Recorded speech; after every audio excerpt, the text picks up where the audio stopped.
بدھ گیا میں جو महाबोधि टेम्पल है, आज बुद्धिस्ट बरादरी के पूरे देश में उनके जो मजहबी पेशवा है उनके मांग से आज पिछले कई महीनों से हड़ताल पे है, एहतजाज कर रहा है, क्योंकि मसला यही है कि उस जो महाबोधि टेम्पल है वो एक कमेटी के थ्रू चलता है, उस कमेटी में गैर बुद्धिस्ट मेंबर भी उसमें है, उस वजह से वो लोग जो है अपने मजहब के हिसाब से वहाँ काम नहीं कर पा रहा है, इसलिए पूरे देश के बुद्धिस्ट जो है आज एहतजाज पे है। और यही मसला आने वाले दिनों में अगर ये वक्फ बोर्ड में गैर मुस्लिम लोगों को अगर रखा जाएगा तो ये मसला जो है इसमें अभी आने वाला है। इसमें शुक्रिया ऑनरेबल स्पीकर। सर, हुकूमत का कहना है कि ये बिल पूरे मुल्क में वक्फ जायदाद के इंतज़ाम और निगरानी को बेहतर बनाने के लिए लाया गया है, लेकिन इसमें कुछ तजावीज़ ऐसी हैं जो गहरी फिक्र और परेशानी का सबब बनती हैं।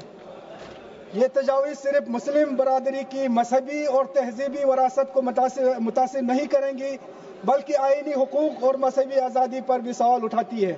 स्पीकर सर, इस बिल के तहत मरकजी वक्फ कौंसिल और रियासती वक्फ बोर्ड में गैर मुस्लिम अफराद की तकरूरी की तजवीज़ दी गई है। ये सिर्फ एक इंतज़ामी तब्दीली नहीं बल्कि एक आईनी सवाल भी उठाता है। वक्फ जायदाद इस्लाम की मजहबी रवायात से जुड़ी हुई है। मस्जिद, दरगाह और वक्फ बोर्ड के तहत चलने वाले दूसरे मजहबी इदारे हमेशा मुस्लिम बरादरी के ज़ेर इंतज़ाम रहे हैं, इसलिए वक्फ बोर्ड मुस्लिम बरादरी के मजहबी आज़ादी का एक अहम हिस्सा है। ये नए काम हमारे आईनी दायरे में आर्टिकल 26 की खिलाफ वर्जी करते हैं, जो हर मजहबी तबके को अपने मजहबी कामों के इंतज़ाम खुद करने का हक देता है। अगर गैर मुस्लिम अफराद को वक्फ बोर्ड में शामिल किया गया तो ये मुस्लिम बरादरी के मजहबी हुकूक में सीधी मुदाखलत होगी।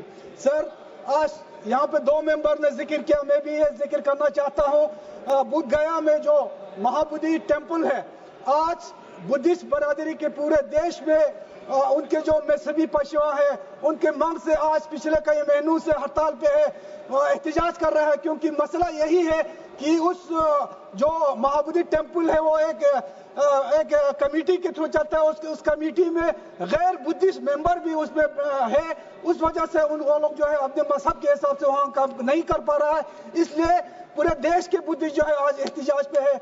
और यही मसला आने वाले दिनों में अगर ये वक्फ बोर्ड में गैर मुस्लिम लोगों को अगर रखा जाएगा तो ये मसला जो है इसमें अभी आने वाला है।